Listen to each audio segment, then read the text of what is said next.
ഉദ്യോഗാർത്ഥികളുടെ 11,000-ത്തിലേറെ വരുന്ന ഉദ്യോഗാർത്ഥികളുടെ പ്രശ്നമാണ് നമ്മളിവിടെ ഉന്നയിക്കുന്നത്.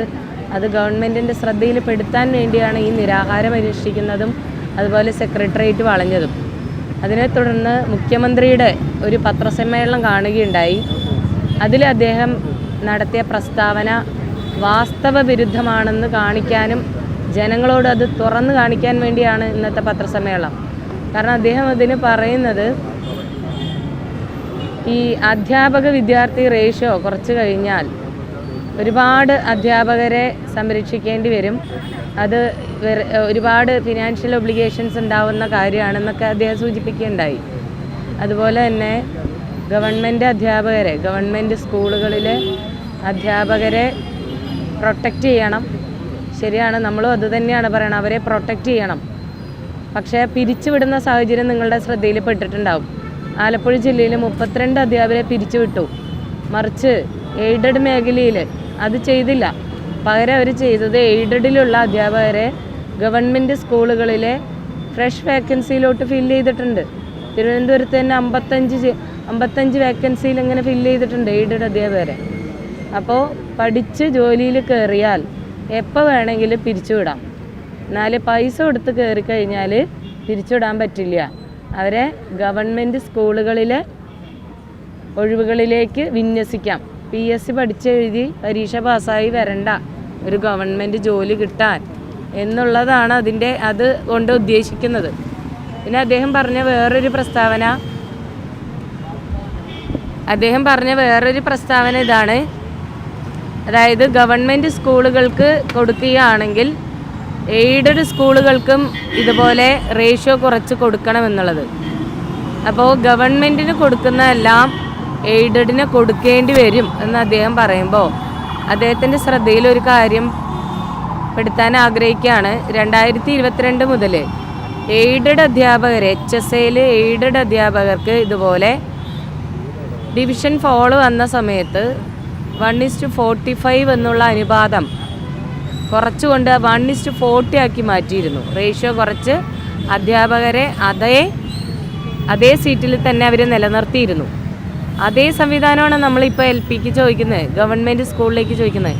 അന്ന് അവിടെ 2022 HSAക്ക് ഇങ്ങനൊരു സംവിധാനം ഒരുക്കി കൊടുക്കാമെങ്കിൽ എന്തുകൊണ്ട് ഞങ്ങൾക്ക് തന്നുകൂടാ, എന്തുകൊണ്ട് ഗവൺമെൻറ്റിന് മാത്രമായിട്ട് തന്നുകൂടാ എന്നുള്ളൊരു ചോദ്യമാണ് നമ്മൾ ചോദിക്കണേ.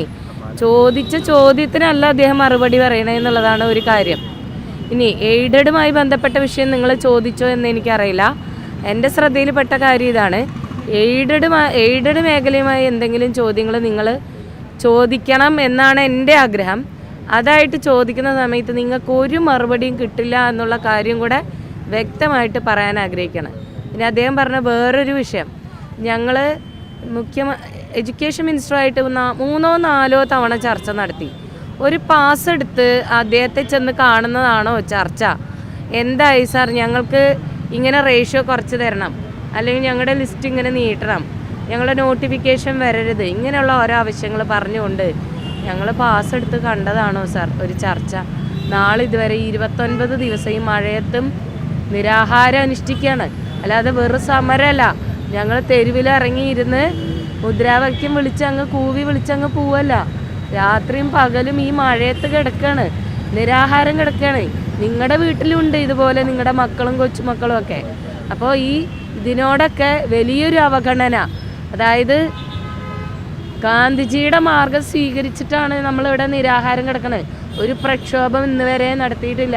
ജനാധിപത്യപരമായിട്ടുള്ള സമരം നടത്തുന്ന ആളുകളെ പുച്ഛിക്കുന്ന തരത്തിലുള്ള ഒരു സമീപനമാണ്. അവർക്ക് സമരം നടത്താൻ അവകാശമുണ്ട്, സമരം നടത്തിക്കോട്ടെ.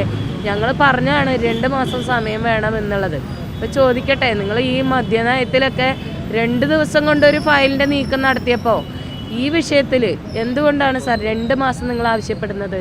ഈ ചോദ്യങ്ങൾക്കൊന്നും മറുപടി പറയാൻ മുഖ്യമന്ത്രി തയ്യാറാവാനുള്ള ഒരു ആർജവമെങ്കിലും കാണിക്കണം. ആ ബഹുമാനിക്കും. ഞാൻ പൂർണ്ണമായിട്ടും അദ്ദേഹത്തിൻ്റെ സീറ്റിനെ ബഹുമാനിക്കുന്നു, അദ്ദേഹത്തെ ബഹുമാനിക്കുന്നു.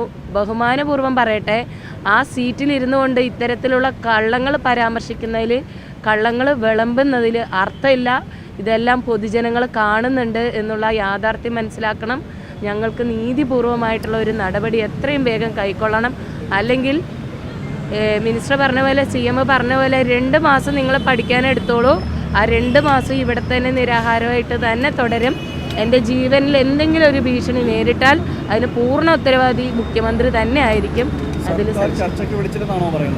ഇതുവരെ ചർച്ചയ്ക്ക് വിളിച്ചിട്ടില്ല. CM-നെ നമ്മളൊരു അപ്പോയിൻമെൻ്റ് എടുത്ത് കണ്ടിരുന്നു കഴിഞ്ഞ ബുധനാഴ്ച 3 മിനിറ്റ്. ഞാനത് വാർത്താസമ്മേളനം വിളിച്ച് പറഞ്ഞതാണ്.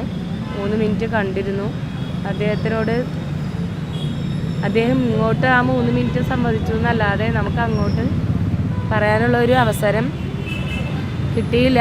അദ്ദേഹം പറഞ്ഞ കുറച്ച് കാര്യങ്ങൾ ഇതാണ്: എന്നെ നിങ്ങൾ സമ്മർദ്ദത്തിലാക്കരുത്, അതുപോലെ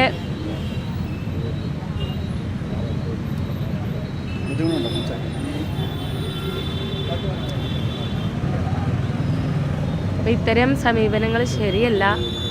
വാസ്തവ വിരുദ്ധമായിട്ടുള്ള കാര്യങ്ങൾ പറയരുത്, പരാമർശിക്കരുത്. സമയത്തെ ഈ PSC റാങ്ക് ഹോൾഡേഴ്സിൻ്റെ അതോടൊപ്പം തന്നെ മറ്റ് പോലീസ് അതുമായി ബന്ധപ്പെട്ടൊക്കെയുള്ള ഒരുപാട് സമരങ്ങൾ നടന്നിരുന്നു. ആ സമയത്തൊക്കെ ആ സമരപന്തലിലെത്തിക്കുക അന്നത്തെ പ്രതിപക്ഷ നേതാവായിരുന്നു ഇന്നത്തെ മുഖ്യമന്ത്രി. ആ സമരപന്തലിലേക്ക് എത്തി അവർക്ക് അനുകൂലമായ നടപടികളൊക്കെ ഉണ്ടാക്കണം എന്നൊക്കെ പറഞ്ഞ ആ ഒരു പാർട്ടിയാണ് ഇപ്പോൾ അധികാരത്തിൽ വന്നിരിക്കുന്നത്. അപ്പോൾ പൂർണ്ണമായും ഇവർ അധികാരത്തിൽ വന്നപ്പോൾ പറഞ്ഞ വാക്കൊക്കെ വാഗ്ദാനങ്ങളെല്ലാം ലംഘിക്കുകയും നിങ്ങളെ മറന്നു എന്നാണ് ഇപ്പോൾ പറയുന്നത്. 29 ദിവസം ഞങ്ങളിവിടെ കിടക്കേണ്ടി വന്നതിന് തെളിവ് അതല്ലേ? 29 ദിവസം ഞങ്ങളിവിടെ കിടത്തണമെങ്കിൽ 5 ദിവസം നിരാഹാരം കടന്ന ഒരാളെ അവഗണിച്ചിട്ടുണ്ടെങ്കിൽ അതിനർത്ഥം എന്താണ്? അത് ഈ സമൂഹം കാണുന്നില്ലേ? ഘോരഘോരം ഈ മുട്ടിലിഴഞ്ഞതിനെക്കുറിച്ചും ശയനപ്രദക്ഷിണം വെച്ചതിനെക്കുറിച്ചും തലമുണ്ടനം ചെയ്തതിനെക്കുറിച്ചൊക്കെ ഘോരഘോരം പറഞ്ഞ അന്നത്തെ പ്രതിപക്ഷ നേതാവാണ് ഇന്നത്തെ മുഖ്യമന്ത്രി. അതുമാത്രമല്ല, കാലം ഒരുക്കി വെച്ച ഒരു നീതിയാണ്. അദ്ദേഹം പ്രതിപക്ഷ നേതാവായിരിക്കെ PSC ഉദ്യോഗാർത്ഥികളുടെ വിഷയവുമായി ബന്ധപ്പെട്ട് ഞാൻ അദ്ദേഹത്തിനോട് പരാമർശിച്ച ഒരു വിഷയമാണ്, സാർ ഇതുപോലെ റാങ്ക് ലിസ്റ്റുകൾ കൃത്യമായി ഇറങ്ങുന്നു, നിയമനം നടക്കുന്നില്ല എന്ന് പറഞ്ഞപ്പോൾ അദ്ദേഹം പറഞ്ഞ ഒരു വിഷയമാണ്. കൃത്യമായി 1-2 വർഷം കഴിഞ്ഞിട്ടും 1ാം റാങ്കിന് പോലും ജോലിയില്ല എന്നുള്ള കാര്യം ഇങ്ങനെ ഉയർന്നു വരുന്നുണ്ട്. അപ്പം അതിൽ നിയമപരമായി ഒരു സംവിധാനം ഉണ്ടാക്കുമെന്നൊക്കെ പറഞ്ഞ മുഖ്യമന്ത്രി ഇന്ന് അധികാരത്തിൽ കയറിയപ്പോൾ അതൊക്കെ മറന്നുപോയോ എന്നുള്ള കാര്യം കൂടെ നമുക്ക് ചോദിക്കേണ്ടതായി.